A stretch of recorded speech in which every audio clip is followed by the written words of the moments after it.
Alright, Tempinay, kita dapat tengok satu lagi yang hampir mau putus taming bear nih. Ini yang biba membakut 850 tuh, nampak nih. Rabang satu gigi sudah. Nah. Hoy. Saya punya customer nampak no. Tuh, dia di sini. Bukan saya yang pergi dia nampak saya buka-buka sini. Saya buka terus dia nampak kan. Dia pun saksi. Nah, ini taming bear macam baru ataupun lama saya kurang pasti. Sebab kau tengok kondisi dia cantik kalau di sini. Nah, masih lagi kandur. Kandur. Ini terabang satu gigi. Terabang satu gigi ini sekarang nih. Jadi satu info lah, siapa-siapa punya taming bear.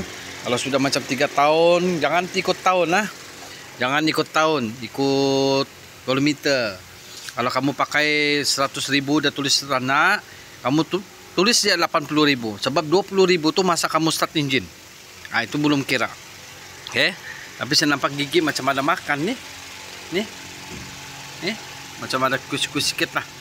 Nampak. Kita buka dia, kita tengok lagi. Alright, Tempinay.